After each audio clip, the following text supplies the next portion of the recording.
오늘 함께 나눌 말씀은 빌립보서 2장 1절부터 5절까지 말씀입니다. 빌립보서 2장 1절부터 5절까지 말씀을 한 목소리로 읽겠습니다. 그러므로 그리스도 안에 무슨 권면이나 사랑의 무슨 위로나 성령의 무슨 교제나 긍휼이나 자비가 있거든 마음을 같이하여 같은 사랑을 가지고 뜻을 합하여 한 마음을 품어 아무 일에든지 다툼이나 허영으로 하지 말고 오직 겸손한 마음으로 각각 자기보다 남을 낮게 여기고 각각 자기 일을 돌볼 뿐더러 또한 각각 다른 사람들의 일을 돌보아 나의 기쁨을 충만하게 하라. 너희 안에 이 마음을 품으라. 곧 그리스도 예수의 마음이니. 아멘. 오늘은 자기보다 남을 낮게 여기고 하는 제목으로 말씀을 나누도록 하겠습니다. 빌립보서 2장에 넘어오면 사도 바울이 오늘 1절 말씀에 그러므로 라고 하는 말로 시작을 하는 것을 볼 수 있습니다. 그러므로 라는 것은 1장의 내용에서 바울이 설명한 내용, 그것을 바탕으로 해서 우리가 이러이러한 삶을 살아야 되겠습니다 라고 하는 1장을 총정리하는 말이 그러므로죠. 그럼 1장에서는 무슨 이야기를 했습니까? 핵심은 이거죠. 나는 예수를 처음부터 잘 믿었던 사람이 아니라 예수 믿는 사람을 핍박하는 자리에 있던 사람이다. 이거죠.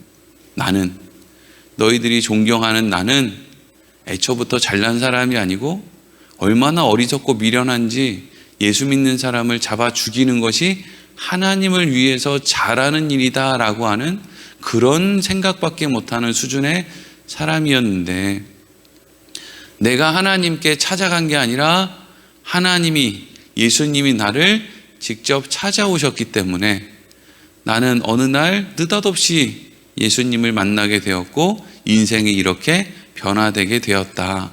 그러므로, 여기에 그러므로라는 것은 내가 이렇게 무능력하고 어리석음에도 불구하고 또 내가 하나님 앞에 무엇을 구하지 않았음에도 불구하고 하나님께서는 이렇게 어리석고 미련하고 자격 없는 나와 같은 사람에게 찾아오셨고 나의 삶을 쓸만하게 변화시켜 주셨다. 내가 뭐 하나 하나님 앞에 구한 적도 없는데, 그러므로 너희들은 이러한 하나님을 믿어야 된다는 것이죠. 이러한 하나님을 믿어야 된다. 어떤 하나님이요? 자격 없는 나에게 찾아오신 하나님. 그러니까 자격이 있어서 내가 뭐 잘나서 하나님이 찾아온 게 아니라 자격이 애초부터 없는 미련하고 연약한 나에게 찾아오신 하나님, 그리고 내가 구하지 않았는데도 가장 귀한 것을 나에게 허락해 주신 그 하나님, 그 하나님을 우리는 믿어야 한다. 그러므로 하나님을 믿는다는 것은 무엇을 이야기하는 것이냐? 1절과 2절 이렇게 기록되어 있습니다. 읽겠습니다. 그러므로 그리스도 안에 무슨 권면이나 사랑의 무슨 위로나 성령의 무슨 교제나 긍휼이나 자비가 있거든 마음을 같이하여 같은 사랑을 가지고 뜻을 합하여 한 마음을 품어. 아멘. 그렇기 때문에 너희가, 자격 없는 너희가 이제는 예수를 알게 되고 믿게 되어서 너희 마음 가운데 어떤 쓸만한 생각, 무슨 권면이나 사랑이나 위로나 성령의 교제나 긍휼이나 자비와 같은, 예수 믿고 나서 마음에 내가 예수님을 이제 알게 됐고 믿게 됐고 나 같은 자격 없는 사람이 예수님을 알게 됐으니까 이제는 내가 뭔가 쓸만한 행동을 해야 되지 않나 라는 생각이 들거든. 그 쓸만한 행동 하지 말고 뭐 하라고 써 있습니까?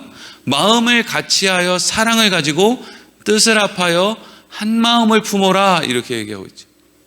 이게 너무 중요한 내용인데 이것을 사실은 제일 중요하게 교회에서 생각하지를 않아요.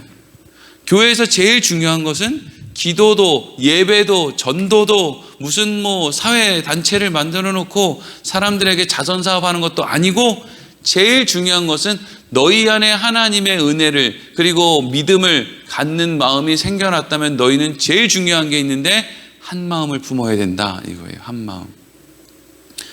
여러분, 오늘날 교회가 세상으로부터 많은 지탄을 받고 있지 않습니까? 그럼 지탄받는 이유 가운데 하나가 뭐겠습니까? 자기들끼리도 한 마음이 안 된다는 거죠. 자기들끼리도 분열한다는 거잖아요. 자기들끼리도.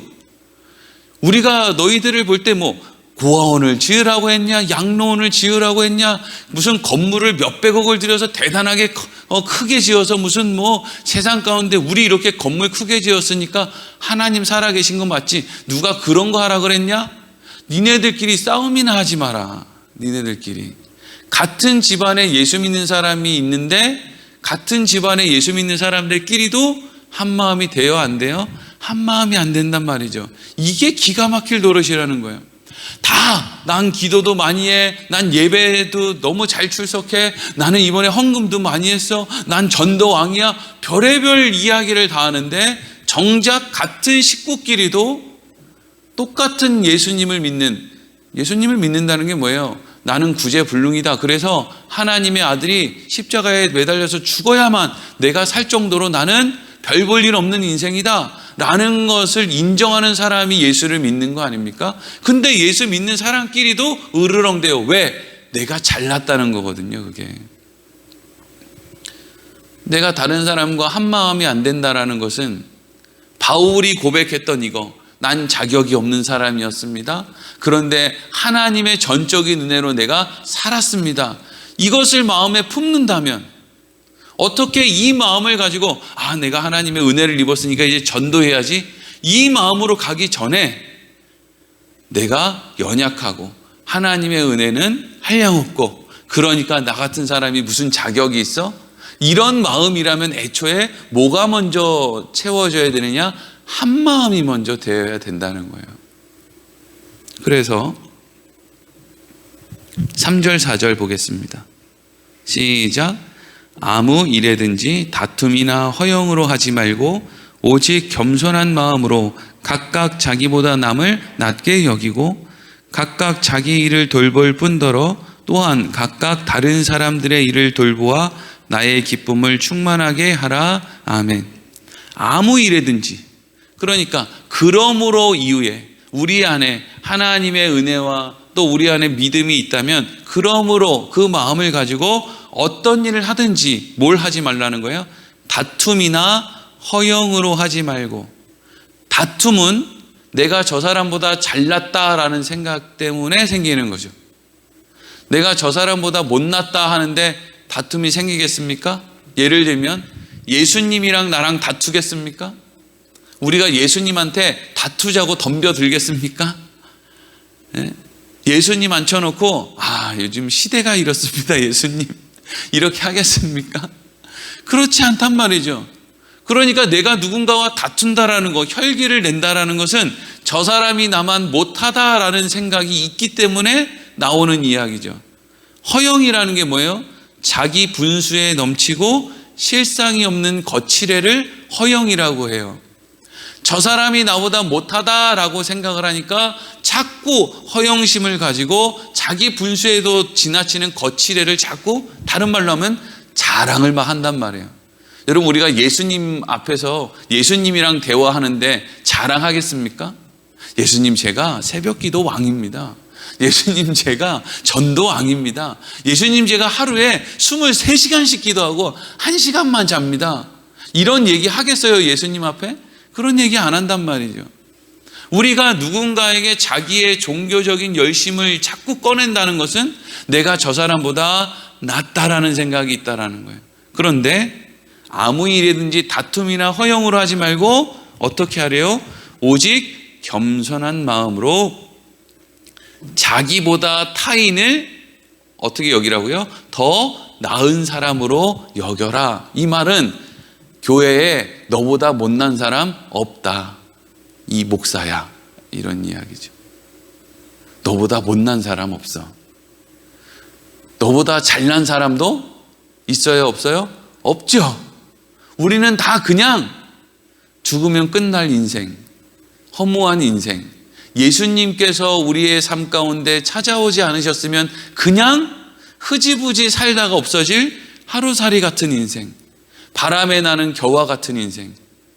누가 바람에 나는 겨가 더 가치가 없냐? 아니면 바닥에 떨어져 있는 쓰레기가 더 가치가 없냐? 아니면 어디 쓰레기 더미에 있는 오물이 더 가치가 없냐? 이런 수준의 사람들이었다는 거예요. 그런데 바람에 나는 겨와 오물이 서로 다투는 거예요. 네가 더 의미 없어. 네가 더 더러워. 내가 더 잘났어. 그렇게 보인다라는 거예요. 누구한테는요? 하나님 앞에서는요. 여러분, 우리가 믿음이라는 것이 있고 하나님의 은혜를 아는 지혜가 생겼다면 그때 제일 먼저 일어나야 되는 일이 뭐냐?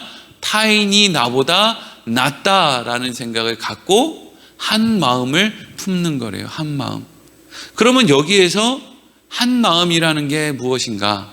그것에 대해서 생각하기 전에 4절에 이렇게 돼 있죠. 그래서 타인보다 내가 나은 존재다라는 생각을 가진 사람이 어떻게 한다는 거예요? 각각 자기의 일을 돌볼 뿐더러 또한 각각 다른 사람들의 일을 돌보아 나의 기쁨을 충만하게 하라. 이게 뭐예요? 내가 다른 사람보다 잘나지 않았어 라고 하는 생각을 가지고 한 마음을 품는다는 것은 일단 하나님이 나한테 맡겨준 일을 그냥 불평하지 않고 하는 거. 대부분의 사람들은요, 자기에게 맡겨진 일을 안 하면서 자기에게 맡겨진 일을 안 하는 이유를 무엇이라고 합니까? 나 이 정도 일 안 해. 나 이거 불공평해서 못 하겠어. 저 사람은 저렇게 하고 5달란트 주고 저 사람은 2달란트 주고 왜 나는 1달란트만 줘? 나 이거 불공평. 나는 왜 부여에서 태어났어? 나도 저 강남에서 태어나서 떵떵거리고 뭐 한 달에 그냥 몇백억씩 벌면서 이러면 하나님 영광에 살 수 있지. 근데 이 안에 뭘 담아요? 나는 그런 사람들만 못해.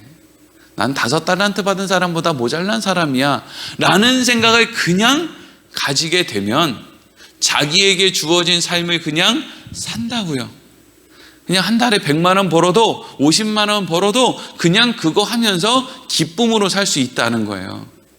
기쁨은 더 많이 가져서 생기는 게 아니라 만족할 때 생기는 거잖아요. 감사할 때 생기는 거잖아요. 그래서 어른들, 옛날에 살았던 분들은 계속, 제가 요즘에 느끼는 것 가운데 하나는 옛날을 사셨던 어른분들은 물론 옛날에는 못 먹고 컸을 수 있어요. 예? 뭐라 그러죠? 개떡 먹고 무슨 보리떡 먹고 컸을 수 있단 말이죠. 근데 지금도 그렇냐고요. 지금 먹고 싶은 거 다 드시잖아요. 네? 지금도 보리개떡 드시는 분 있어요? 먹을 게 없어서? 지금도 보리고개 넘는 분 있습니까? 근데 지금은 먹을 게 너무 많아서 본인들도 너무 많이 먹으면서 그냥 살 빼기 걱정을 하면서 요즘 애들은 너무 잘 먹어서 걱정이라는 거예요. 여러분들도 잘 먹잖아요. 옛날에는 잘 못 먹었지. 예? 근데 자꾸 본인 옛날 못 먹었던 이야기를 하면서 입에는 맛있는 음식을 먹으면서 앞에 있는 젊은 애들을 자꾸 타박하는 거예요. 그러니까 젊은 애들이 아버지도 지금 맛있는 거 드시고 계시면서 왜 자꾸 옛날 얘기를 해? 지금도 보리개떡 먹는 거 아닌데. 여러분, 우리가 자꾸 뭘 비교하게 된다는 거, 자꾸 나의 어떤 옛날 고생을 자꾸 드러낸다는 거, 이런 것들이 내가 너보다 나아라는 것을, 나는 옛날에 너보다 더 고생을 많이 했어. 그러니까 나는 경험이 많은 사람이고 내가 너보다 더 나은 사람이야. 지혜로운 사람이야. 난 경험 많고 괜찮은 사람이야 라는 마음이 그 안에 있다는 거예요. 근데 성경은 뭐라고 해요? 저 사람이 나보다 모자란 것이 없다. 예수는 내가 죽였다. 예수 죽인 사람이 뭔 자격이 있다고 이건 이렇고 저건 저렇고 할 이야기가 있냐? 그냥 나에게 맡겨진 일, 각각 자기의 일을 돌볼 뿐더러 나에게 하나님이 이런 일을 맡기셨다면 자격 없는 나에게 하나님이 이런 일이라도 맡기셨으니 감사합니다 하고 하는 것이 마땅하다. 그리고 다른 사람의 일을 돌보아, 이것은 다른 사람이 나보다 더 나은 사람이니까 내가 저 사람을 도와주는 게 마땅하다 하는 거죠. 여러분, 똑같은 능력을 가지고 있으면 뭐 그냥 하겠지만 어떤 사람은요, 다른 사람보다 조금 더 뛰어난 능력을 가진 사람이 있을 수 있잖아요. 나는 1시간에 요만큼 일을 하는데 저 사람은 1시간에 더 많은 일을 한다. 그러면 그런 생각이 있으면 사람들이 저 사람이 훨씬 더 지혜롭고 이렇게 일을 많이 하니까 우리가 저 사람을 좀 도와주면 그것이 더 유익하겠다, 이런 생각을 할 수가 있죠. 전제가 뭐예요? 저 사람이 나보다 더 뛰어나다.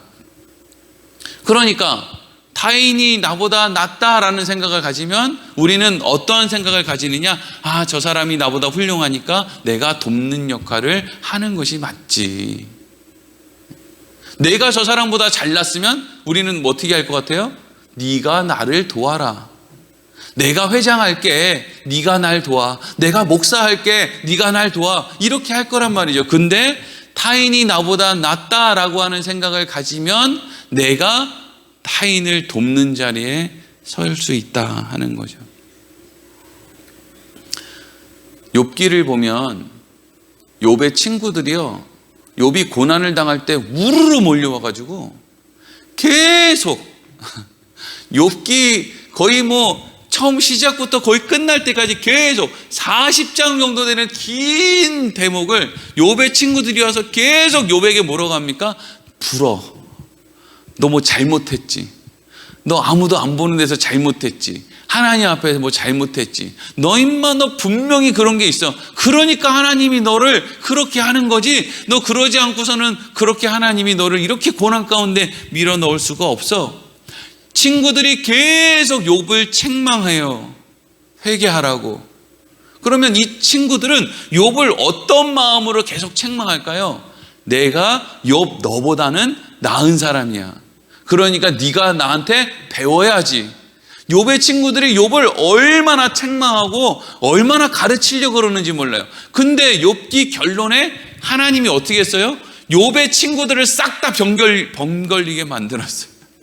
그리고 욥이 옳다 이렇게 결론을 내렸어요.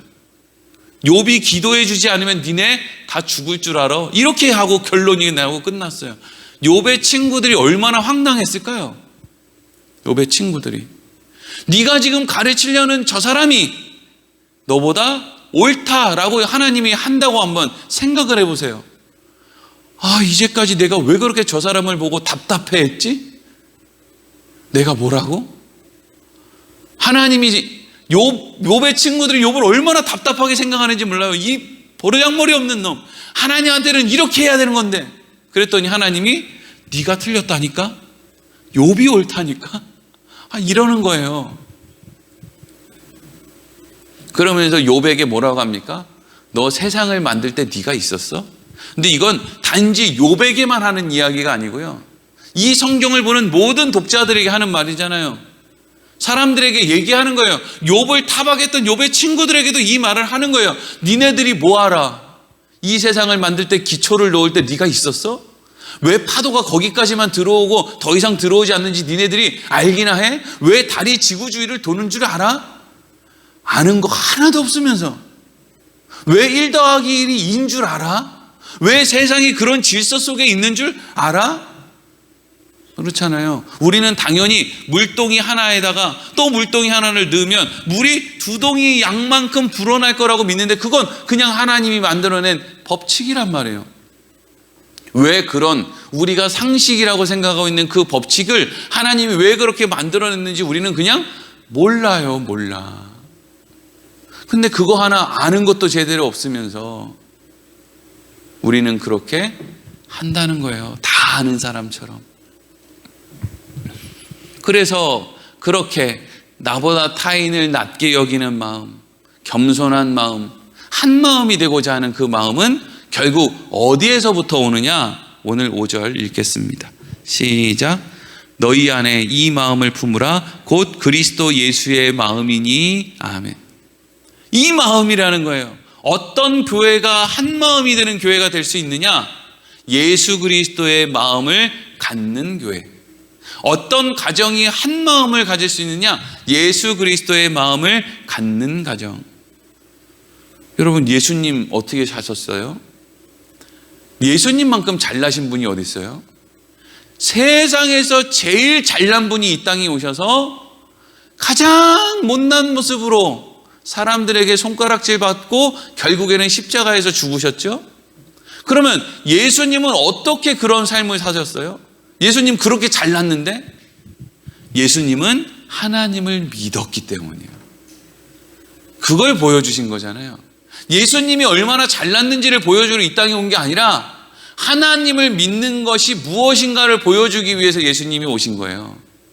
그러니까 예수님은 답답하시겠죠. 인간들을 보면 얼마나 답답하겠습니까? 그런데도 불구하고 예수님은 하나님을 믿었다고요. 자식들 보면 답답할 때가 있죠. 근데 그때 우리가 해야 될 일이 뭐예요? 하나님을 믿는 거라고요. 이웃 사람을 보면 답답할 때가 있죠. 그때 우리가 해야 될 일은 뭐예요? 하나님을 믿는 거예요. 목사가 교인을 보고 또 교인들이 목사를 보면 답답한 일이 한두 개겠습니까? 야, 목사쯤 되면 저렇게 해야 되는데, 목사쯤 되면 좀 정신 좀 차려야 되는데 어떻게 저러고 사냐 목사들은. 교인들을 바라보는 목사들은 아유, 저 정도 신앙생활 했으면 이렇게 해야 되는데 어쩌면 저것밖에 못하냐, 이런 생각을 할 때 우리가 무엇을 생각을 해야 된다고요? 하나님을 믿어야 된다고요. 자격 없는 나에게 찾아오신 그 하나님이 자격 없는 저 사람에게도 찾아가실 것이다 라는 것을 믿어야 된다는 거예요. 예수님은 그것을 믿었기 때문에 십자가에서 죽으신 거죠. 예수님이 십자가에서 죽었는데 그냥 그것이 아무 의미 없는 개죽음이다, 그러면 예수님 그렇게 안 죽으셨겠죠. 근데 내가 여기서 죽는 걸 통해서, 내가 하나님을 믿은 믿음으로 십자가에 죽는 걸 통해서 하나님은 내가 하는 일보다 더 큰 일을 하시는 거야 라고 하는 그 믿음이 예수님을 죽음 앞에 순종하게 만든 거예요. 그게 여러분 하나님을 믿는 사람의 마음이에요. 그래서 하나님을 믿는 사람들은 마음에 평강이 있는 거예요. 왜요? 하나님을 믿으니까. 내 실력 믿으면 내 자식 하나도 똑바로 못 키우는데 어떻게 마음에 평강이 있어요? 네? 요즘에 우리 애들이 조금 컸다고 그냥 막 여기서 7살짜리가 막 그냥 아빠 빨간불이 뭐 어떻고 가면 안 되지요 막 야, 빨간불일 때 직진은 안 되지만 빨간불일 때 우회전은 괜찮아 임마. 빨간불일 땐 선생님이 안 된다 그랬어요. 어휴, 이 무식하고 멍청한 놈. 아니, 무식하고 멍청한 거는 진짜 어떻게 해야 돼요? 그럼에도 불구하고 지가 더 잘났다고 입 바른 이야기를 하는데 그놈을 내 실력으로 어떻게 키우냔 말이에요. 근데 우리가 어떻게 평안할 수 있어요? 하나님을 믿기 때문이죠. 자격 없고 실력 없는 나에게 찾아오셔서 하나님을 가르쳐 주신 그 신뢰할 만한 하나님이 우리 자녀들의 삶 가운데도 찾아가시기만 하신다면 문제될 것이 무엇인가? 무엇을 내가 가르쳐줘서 될 것 같으면 평강이 없지만 하나님이 함께 하시면 평강이 있지 않는가? 하나님을 믿는 그 마음, 예수 그리스도께서 이제 다음 주 월요일 날 예수님이 품으신 마음이 무엇인지 구체적으로 하나하나 나열해 보겠지만 그 마음의 중심은 하나님을 믿는 믿음이 있었다는 거예요. 우리는 하나님을 믿기 때문에 겸손할 마음을 가질 수 있고, 하나님을 믿기 때문에 타인이 나보다 낫다라고 하는 생각을 가질 수 있고, 이 모든 한 마음의 중심에는 하나님을 믿는 믿음이, 나같이 연약하고 어리석은 인생을 살려내신 하나님을 믿는 믿음이 있다 하는 것이죠. 우리가 그 믿음 안에서 온전히 살아가기를 소망합니다. 기도하겠습니다.